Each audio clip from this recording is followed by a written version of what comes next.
This is Joshua Harris with Frankly Cigars. I'm here with Brittany. She's creator of the Velvet Ash Society. It's for the elite cigar lover. The brand launch is going to be this year on 8/23/26 at Sanford, Florida. They'll have cigars, live music, and whiskey.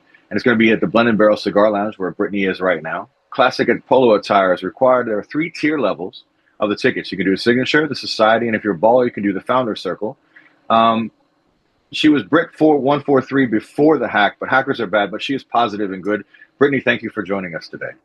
Thank you so much for having me. Is there anything you'd like to tell the people that I haven't already covered, or did I do an all right, okay job? Because that's what we strive for here on Frankly Cigars. We try and get to all right, okay. You did pretty good. I couldn't have asked for a better introduction. Outstanding. When did you smoke your first cigar? Oh, I was 22 maybe when I had my first cigar. It Okay, was so an last year. acid.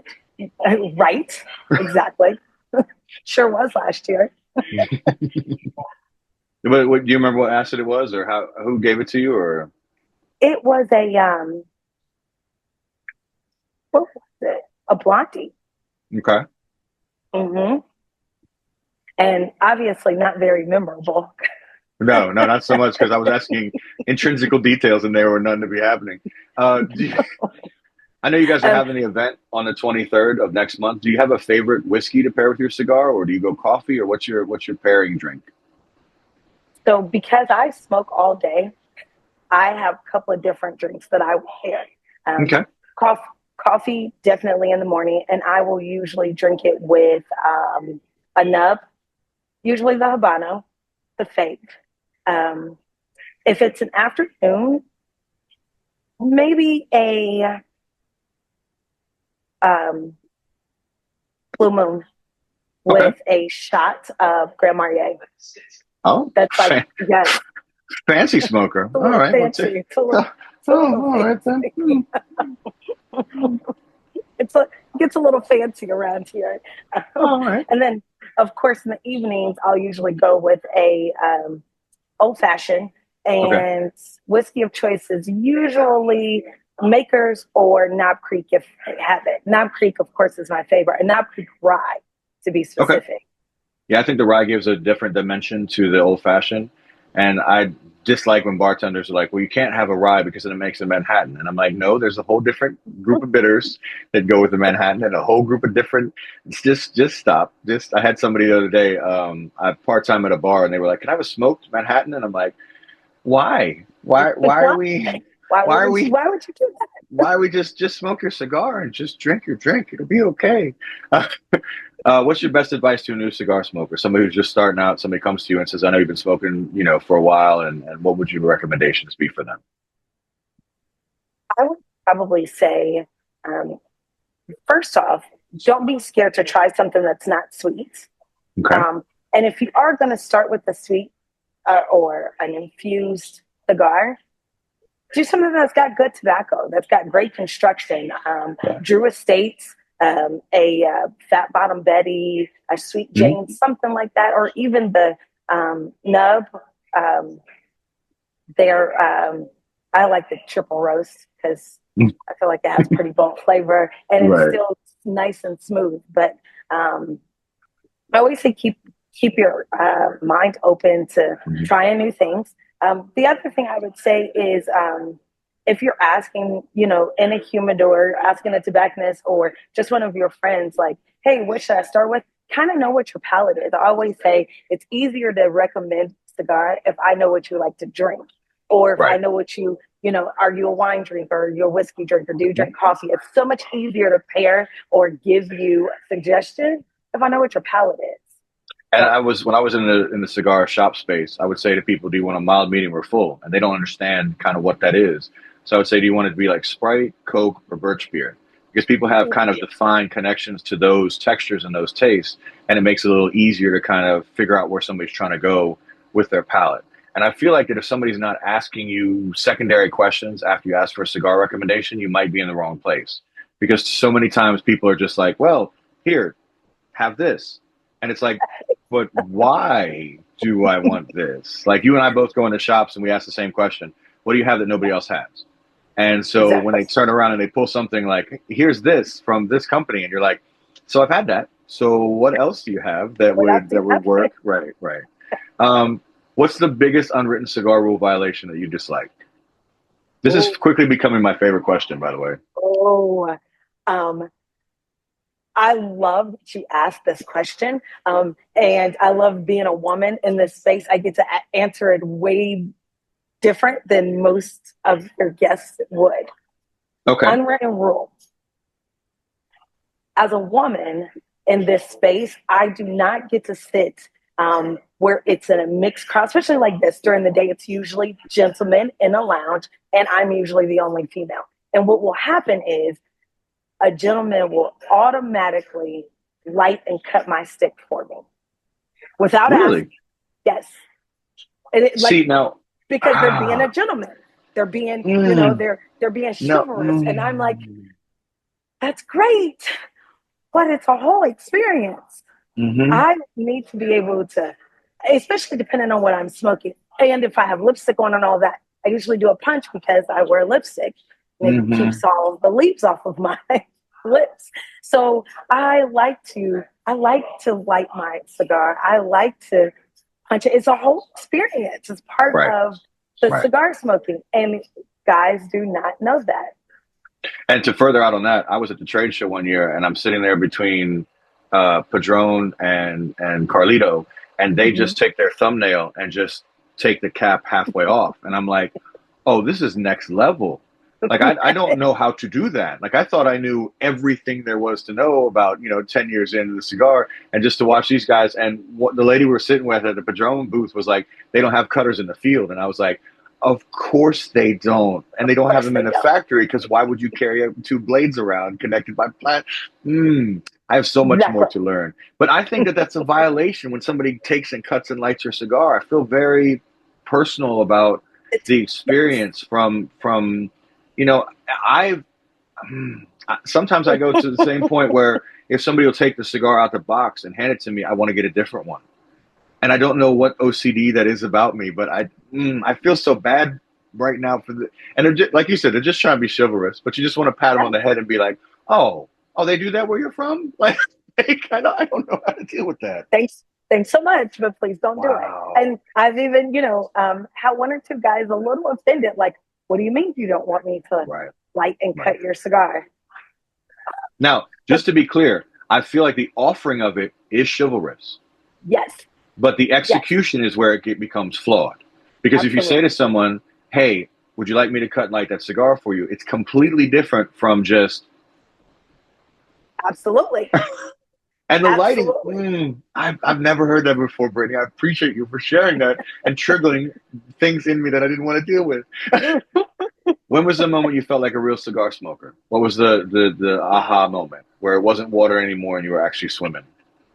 When I had my first Maduro, Okay. where was I? I was at the Big Smoke in Las Vegas, Okay. and it was the first time I went, and I believe it was in 2018, I think it was. Went to the Okay. Big Smoke, and I'm hanging out with a bunch of people, and someone hands me a Oliva Black Swan. Incredible stick. And Yeah. I was not ready for it. I was like, okay, well, I can't turn it down because, I'm at the Big Smoke and I can't let anybody think that I'm not a real cigar smoker.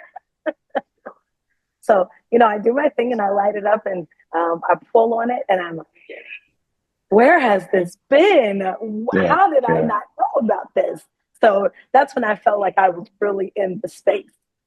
It's funny that you say it like that because Ricky Rodriguez, we talked to him. He's from West Tampa Cigars now, but he's done the CAOs before and the Amazon and the Flathead. You know when he had his first cigar? He was 40 years old Seriously? and was at a job interview with General and had not smoked a cigar prior to that. Wow. And I'm like, so you know all this and you started at 40. Okay. Once again, this is a very humbling industry if you allow it to be realistic and to have your feelings. Speaking of humbling, what was the last cigar that surprised you? Was it the Maduro or has there been one since then? Oh, the last one that surprised me probably was oh,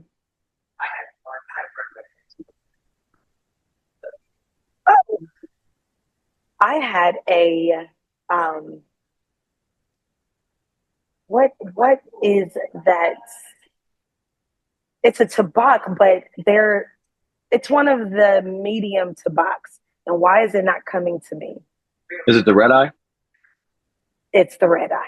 That's exactly This what it is. See, this is why I get to put Frankly Cigars because I do know some But things. you do know I some do know some things. things. That's Yeah, exactly what the that's cigar is. that's a very intense but still medium bodied cigar, and I think it's intense Yes, with the flavor, but the texture is medium bodied, and so it yes, doesn't really overwhelm the palate, and it really has those kind of nuances to caress the taste parts of your smoking experience. exactly. That's a great answer, Brittany. I couldn't come up with a That better one myself. absolutely surprised me. And it was funny because it was girls' night, and I was smoking with some ladies that smoke novicely, a little bit here and there. And that's what they were smoking. And I was like, huh, okay, I've been smoking. This was probably my third cigar of the day. I said, okay, Hmm. well, let's change it up a little bit. And one of the ladies said, oh, I still have an extra one here. Try Yeah, it. I was pleasantly surprised. yeah. So What's your favorite cigar? Now, ever, today, this second? the Davidoff Grand Cru, my Yeah. favorite. What size? My favorite. Probably the Robusto. Have you had it in like the little?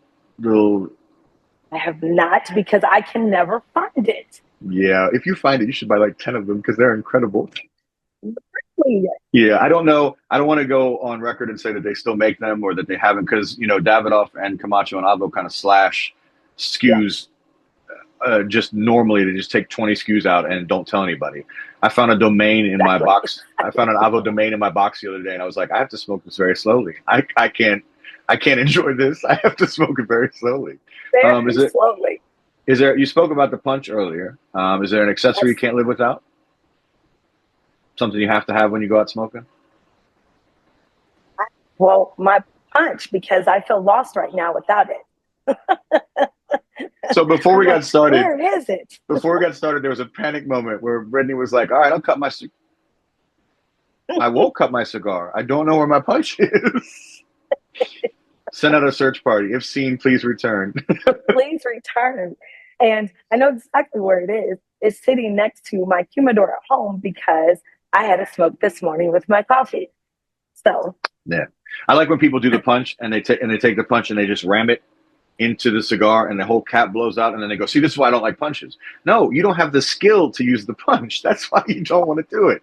And you just did the 300. I call that the 300 hands gasp, where you realize that 300 hands create a cigar. And so you're just like, no, you're destroying this piece of art. And it really is like, throwing paint on a Monet or, like smashing a sculpture. Yeah, it really is. exactly. Like clutching my pearls, I'll put you. Is there anyone in the cigar industry that you've met that you're epically impressed by? Oh, geez. They're usually other cigar smokers, honestly, because um, I've met Rocky Patel. I've met um, the gentleman from, I guess he was just a rep for Drew Estate.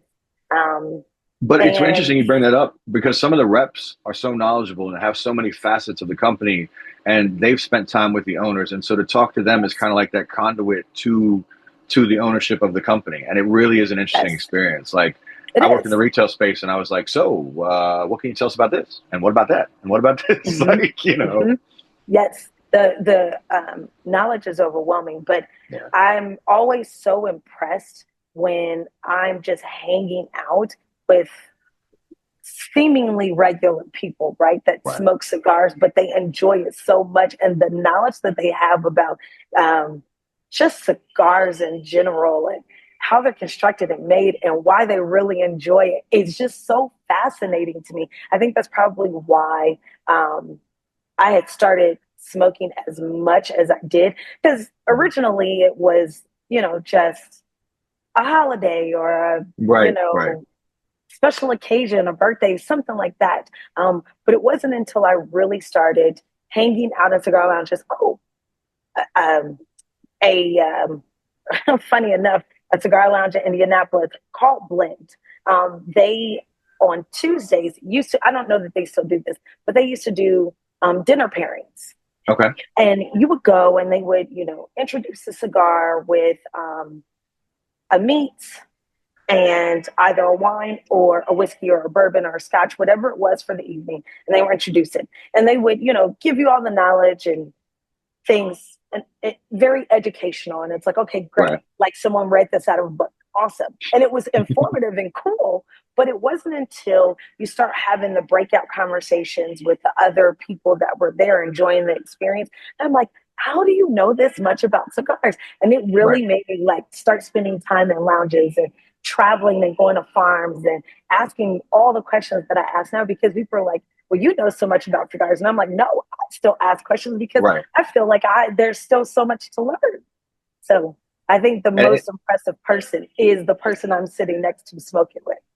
And it's crazy you say that, because the biggest thing that I come up against in asking people if they want to do interviews like this is, well, I'm just a guy who smokes cigars, or I'm just a lady who smokes cigars. And I'm like, yeah, but that's the deal. That's why we have to get your story out. That's why it's important, because now people will be able to see about Brittany and about Blend and Barrel and about the event and about the Velvet Ash Society. Yeah, you made it easy to say. I just went Frankly Cigars and put two American words together. You're like Velvet Ash. Like, that could be terrible. So we've come to the end of the interview. You've done an amazing job. The aesthetics are incredible. I like how you framed the name in the background and had the little mysterious light and everything. I mean, just branding. It's all over the place. Is there anything you'd like to ask me? That is, how did you start doing this show? So I had a mentor in the industry, Frank Elam, and he worked for General Cigars and Alec Bradley and for La Polina, and he got sick. And he called me up and he's like, I need you to take me to my radiation appointment because I had my chemo yesterday. And those words really kind of ripped my heart out, because I knew what the seriousness of the situation was. Yeah. And so I took him to get his radiation, and he kind of walked in with the walker and had the bags and everything else. And something said, just park and go in and talk to him. And so we talked about nothing. We talked about the Drew Estates takeover and wives and smoking and cigars, and just talked about absolutely nothing. And they took him back for his radiation treatment. And when he got home, he told his wife, Josh came in and talked to me today, and it was really good. And I'm glad that he came in. And I'm going to go upstairs when I don't feel very well. And it was the last thing he ever said.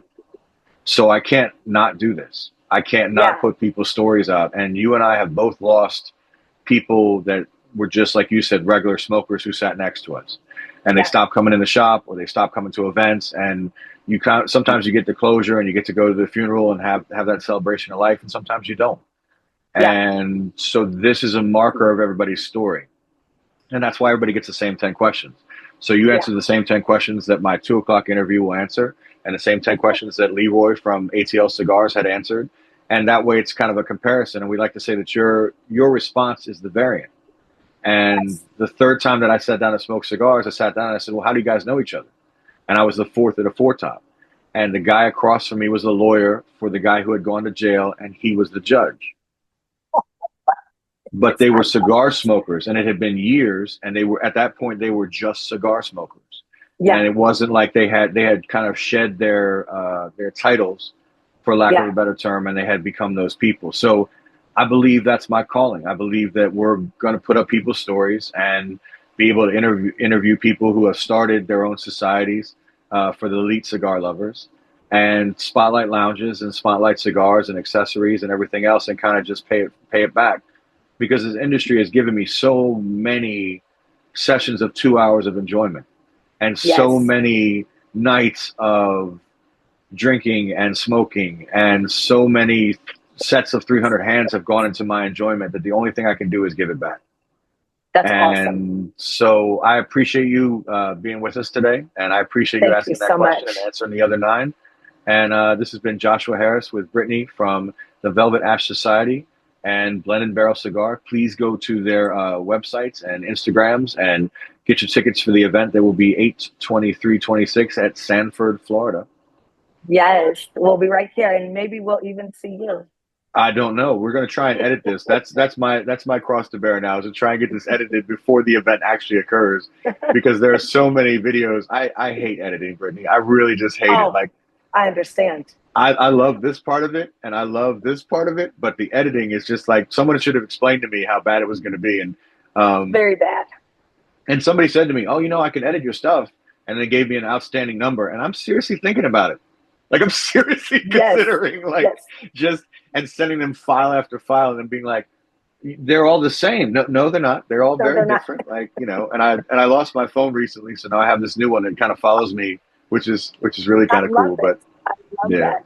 but no, Because I thank you. employed my daughter to edit some of my stuff for me. So See, that's what I need to do. Yeah. All right. This has been Joshua Harris with Frankly Cigars with Brittany from Velvet Ash Society. Brittany, thank you so much, and hope you have a great day. thank you for having me. You as well. Of course.